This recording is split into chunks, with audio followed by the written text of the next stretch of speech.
So we begin with some pointers and basically some information to acclimate you to this style of writing.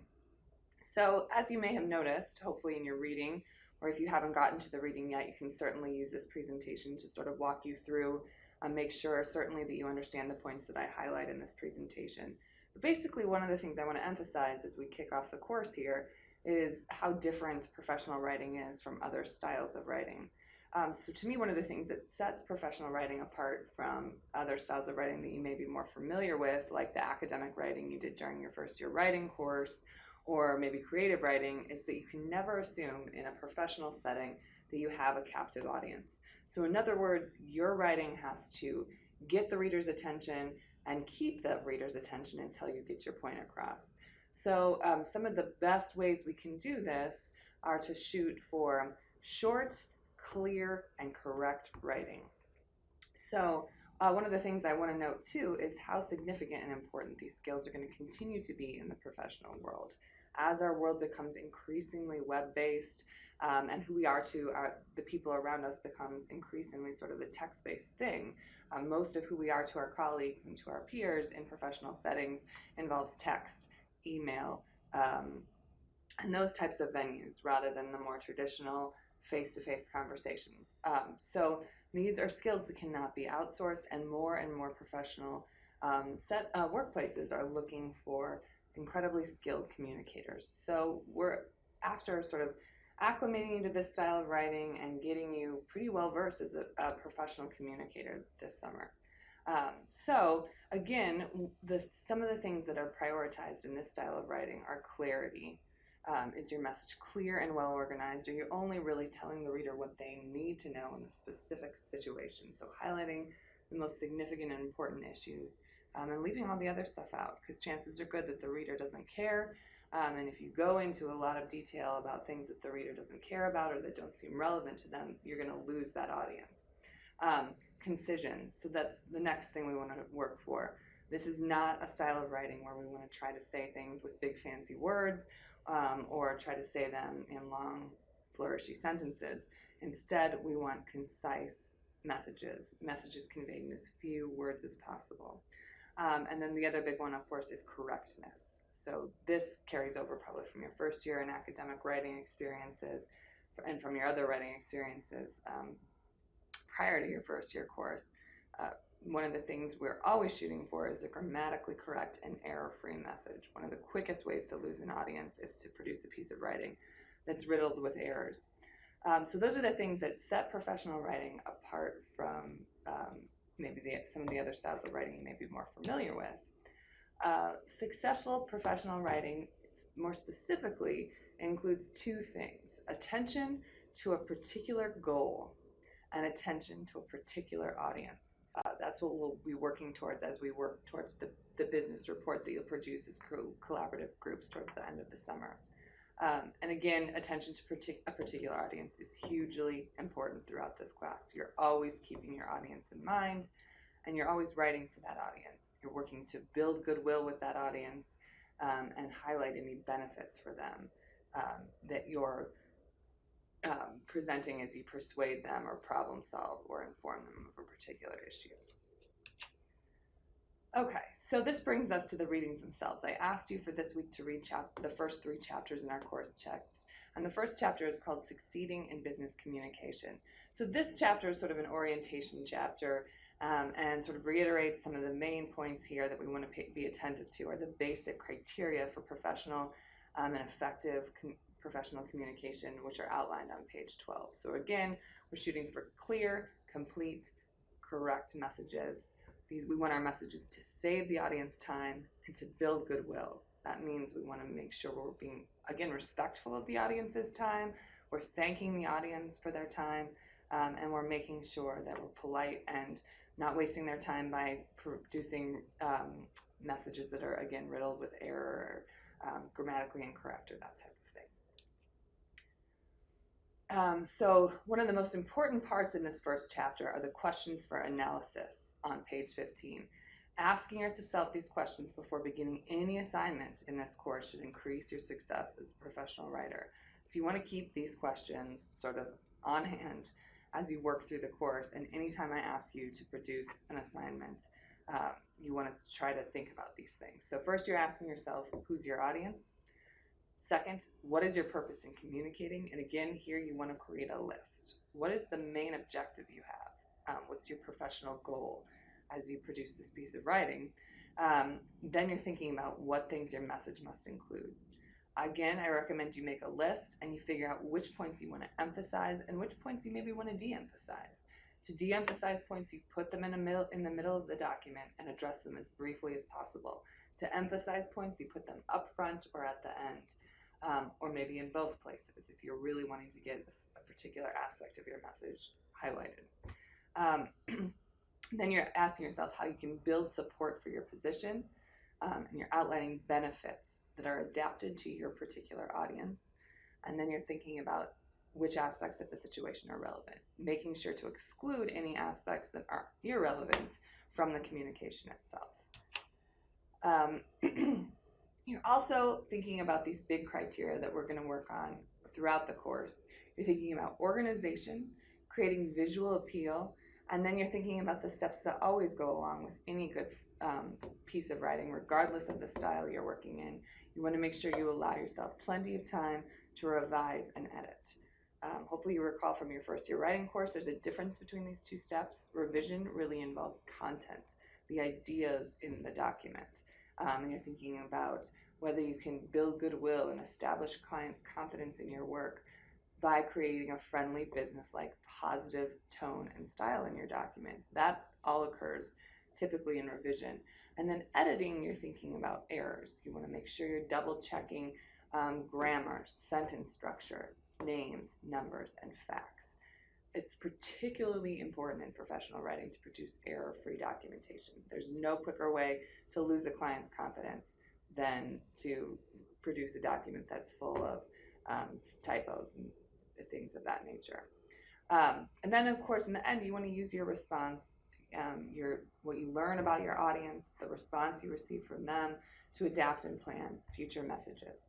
So we're thinking about these things throughout anytime we produce a professional document throughout this course as well.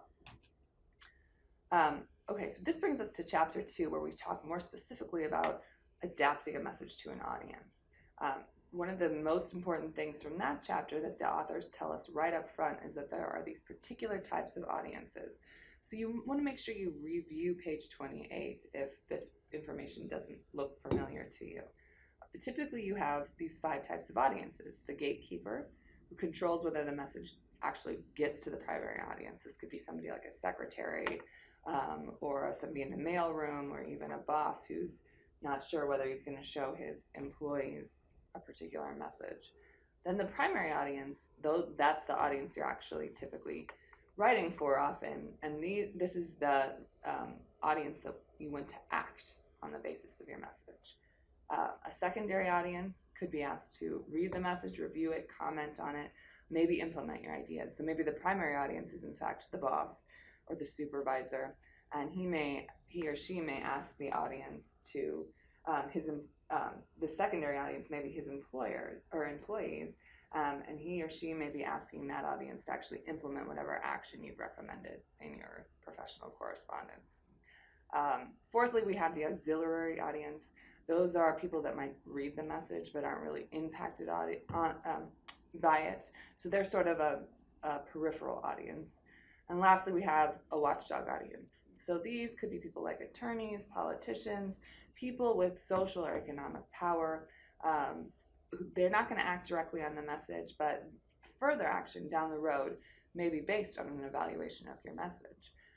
So in this case, for example, when I did work for the Arizona Attorney General's office, one of the things that we were constantly aware of is that any documentation you produced was put into a file that's sort of a permanent file kept forever, and future action down the road, months from now, years from now, the attorneys may decide to take action based on the documentation we were producing. So in that case, the attorneys might be considered the watchdog audience. It's important to note that one person can be part of 2 of these audiences. So we're thinking about really dissecting who the audience is anytime we produce a piece of professional documentation. To analyze our audience, to think about these things once we've sort of figured out who our primary audience is, we want to consider whether the audience is an individual or a group, and then we're thinking about things like demographics and psychographic characteristics. So demographics are measurable features, sort of things based on fact or research, things like age, sex, race, religion, education, level of income. So those are all demographic characteristics. Psychographic characteristics, conversely, are information like the audience's values, beliefs, goals, lifestyle. So more maybe internal things. So we want to think about those, sort of the makeup of our audience, what we know about them. This may involve doing research. If we know our audience is sort of an organization, a group, a company, we're going to do research. We're going to get on that company's website, look at their mission statement, look at the about page, and learn as much about that company as we can. This is involved in considering the organization's culture, the attitudes, values, and philosophies of the organization itself. The company often has these things reflected in their mission statement. We also want to think about the type of discourse community. We're trying to get a clear message across. Often companies have shared assumptions about the way messages should come to them, the formats, the channels, and the styles used for communication. So you want to think about those things as well. So for example, if we're going to submit a proposal to a company and they have a specific form that they expect consultants to use, we want to make sure we run through those specific channels and present our information in the style that the company is used to. So again, often this involves researching the audience, particularly if we have a group audience, such as a company or organization. Okay, so we also want to think about our audience's initial reaction. Often, as I said, in professional writing, you can never assume you have a captive audience. So you want to assume that you've got this one chance to sort of grab your reader's attention. So often this is done, pardon me, in the subject line or the first line of a piece of correspondence or a professional document.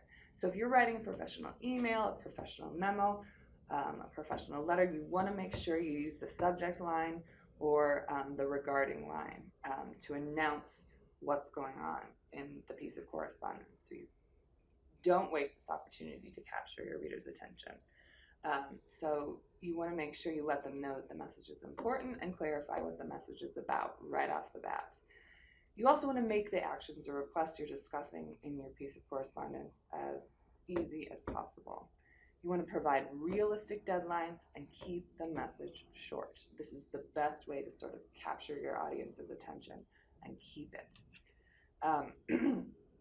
You also want to think about creating positive reactions from your audience. So again, we're trying to think about who our audience might be. We've done a little research. We've tried to find out as much as we can about the culture and values of the individual or organization. And so we want to make sure we're thinking from our audience's point of view in this way, and we're only including information in our document that our audience needs. We want to emphasize things with areas where we might agree with our audience, the common ground that we have. Again, we want to make our requests easy. We want to put good news first and highlight benefits for the audience. We want to think about expectations regarding language, content, and organization, and imagine how the audience will ultimately use the document. Chapter 3 really talked quite a bit about building goodwill with an audience, and the two main things I want to emphasize from Chapter 3 involve you attitude and creating positive emphasis. So you attitude is sort of, we're thinking about perspective a little bit, and in our academic writing courses and in other courses where we've been told never to use second person you. In professional writing, we actually want to try to use you because we're talking to this audience and we want to make it clear that the piece of correspondence, the professional communication we've created is about the audience, not necessarily about us. A professional audience typically doesn't want to read all kinds of stuff about somebody else. They're more interested in the benefits to them. So you want to use you attitude, talk about the audience, not yourself. refer specifically to the customer's request. So showing them that you're being attentive to them and their needs. Um, Throughout any piece of professional writing, and really in the professional sphere in general, you want to avoid talking about feelings. Um, so you want to avoid that pitfall if you can. Use you more often than I. Keep in mind that it is okay to use we, but only when whatever you're talking about includes both you and the audience. If it's a negative situation you're presenting, avoid use of the word you. You're thinking about protecting your audience's ego, and you want to avoid, of course, assigning blame or making it seem like you're pointing the finger at the audience in some way. Then you want to think about positive emphasis. So you want to avoid negative words or words with negative connotations. Um, Hidden negatives are another thing to avoid. That sounds sort of gray, but words like hope, I hope I'm doing what you need to, are involve hidden negatives because the hope suggests that maybe you haven't quite accomplished what the audience had in mind. So check out page 65 of the course text if you're confused about hidden negatives because there are some great examples there. Again, we want to focus on things the audience can do instead of the negative. So again, you're keeping professional correspondence always positive is your best bet.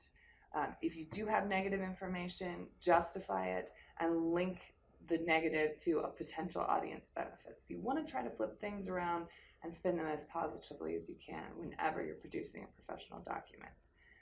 Again, you can de-emphasize negative information by putting it in the middle of the document and presenting it compactly. So you want it to be sort of a brief little snippet, and then you move on to something positive or a way that you can turn the negative into a positive. One pitfall to avoid is insincerity. If you're overly positive, that might cause your reader to lose faith in you. So you want to make sure the positivity doesn't cloud the reality. You can't spin the letter to make it seem like there's a potential benefit out there that does not in fact exist. So you want to keep that in mind. You want to be positive, but you still have to stay within the realm of realistic expectation. Okay, so important terms to sort of keep in mind from our readings this week. You can review these on your own, but these include conventions, widely accepted practices, routinely encountered in business. So again, this is involved in audience expectation. Typically, you want to avoid jargon. And this is language used by a particular group or people for a particular activity. So this we run into in business quite a bit. So for example, if I'm an environmental consultant, the environmental field is riddled with sort of acronyms that everybody within the field knows pretty well. It's almost like a second language. UST stands for Underground Storage Tank. Resource Conservation and Recovery Act is abbreviated RCRA, and everybody talks about RCRA. But if I'm writing a document for somebody outside the environmental consulting field and I include all of these acronyms in my document, people are going to be very put off and confused because they're going to think I'm talking down to them, that I somehow think I'm smarter than them because I know all of this lingo. So again, you want to keep your audience in mind. Maybe if you're writing for somebody inside your field that's going to know your jargon, that might be appropriate. But typically, you're writing for people outside of your field who are not familiar and comfortable with your jargon, and you want to avoid using jargon entirely. So keep that in mind. You want to make sure you're basically writing for a layman, somebody that's not an expert in your area. Most of the time, that's what we're shooting for in professional writing. So again, we want to avoid big words that might confuse our audience. We want to make sure our writing is clear and understandable by almost anyone. We talked about you attitude. We talked about highlighting audience benefits. So again, you want to review these things. They're very significant and important from our first reading this week. We talked about tone. Tone is the implied attitude of the communicator toward the audience. We want to keep this in mind always. So again, we're imagining who our audience might be. If it's an audience we know well and we've worked with quite a bit, we might be able to say, "Dear Tony," or Rick, or whoever they are, call them by their first name. But typically when you're producing a professional document, you want to be formal and respectful and sort of distance yourself, create this professional tone. So if it's an audience that we don't know well, obviously we don't want to start out saying, "Dear Rick." We want to say, "Dear Dr. Smith," or "Dear Mrs. So-and-so." We want to make sure we set the tone right off the bat, that we create formal, respectful sort of distance in our professional communication. So again, audience analysis, hugely important in creating the right tone. And we also want to think about bias-free language, which is something that's highlighted in these chapters. So making sure that our language does not discriminate against people in any way, shape, or form. So revisit page 71 of the course text if you're unclear on what bias-free language is.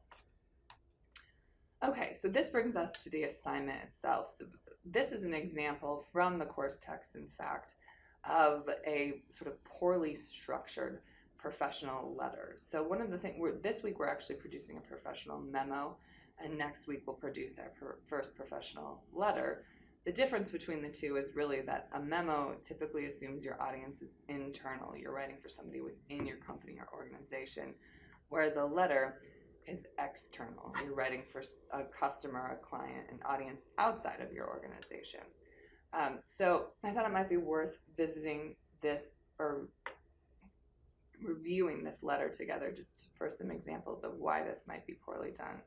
So again, we want to think about immediately grabbing our audience's attention. And we're thinking about who our audience might be. One of the best ways we're thinking about grabbing our audience's attention is through the subject line in the letter. So again, any professional email or piece of correspondence you produce, you want to make sure you're taking advantage of that subject line to grab the audience's attention. So oftentimes in the professional world these days, things are not going out into the world via regular mail anymore. So a letter like this, when I was working as a consultant anyway, typically what I do is I would produce a letter like this, create a PDF, and then attach this to an email. And so the letter's format is not obsolete by any stretch of the imagination. Typically in the professional world, we still produce letters like this, and then we send them out into the world via email attachment. So in this case, we want to think about our subject line here. The example says, the following information is time sensitive. Please review carefully. But we haven't given the reader a sense at all of what this letter is going to be about. So one of the things the subject line should definitely do is give our reader a sense of what our letter would in fact be about. So you can see this letter really needs some dramatic reorganization.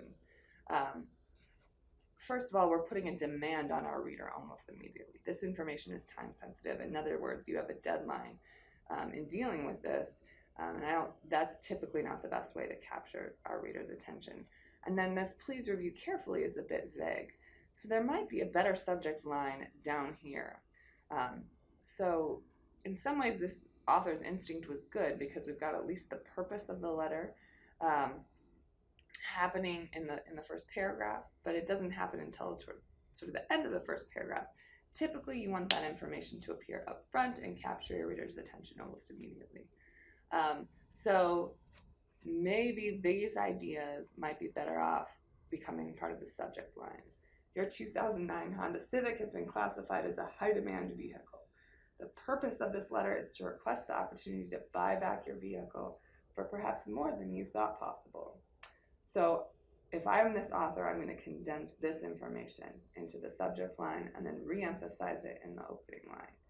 Your 2009 Honda Civic is in high demand, and we want to request the opportunity to buy back your vehicle for more than you thought possible. We want to condense all of this down and put it in the subject line. We probably want to lose these first lines here because we're missing the you attitude. This is all about James Honda of Lincoln, and if I'm this reader, I'm thinking, why do I care that James Honda is partnered with automobile real sellers? I'm going to probably discard this letter pretty quickly because it begins with sort of a history of what's happening at James Honda. I'm a customer. I don't care about that. What I care about is that I might get money for my Honda more than it's even worth. If you keep reading, you notice that there's some other really significant and important information embedded in this letter. So for example, it says in this second line here, bring this letter for admittance to this event, simply present it to the dealership representative who will assist you in the buyback process. Also, you may have won up to $20,000. So again, this is information that this author might have presented much earlier in the letter, potentially in the subject line or at the very least in the opening paragraph to grab the reader's attention. Here's the benefit to you. So we want to make sure we're using you attitude and emphasizing the benefits to the audience. Currently, this letter is not doing this. The other things happening here include a lot of instructions for the audience. And so this author might have thought about using bullet points to sort of organize what this audience might need to do once they receive this letter if they actually decide to pursue this opportunity. So this author needed to really rethink who their audience might be, how they might grab their attention, the information the audience in fact needs.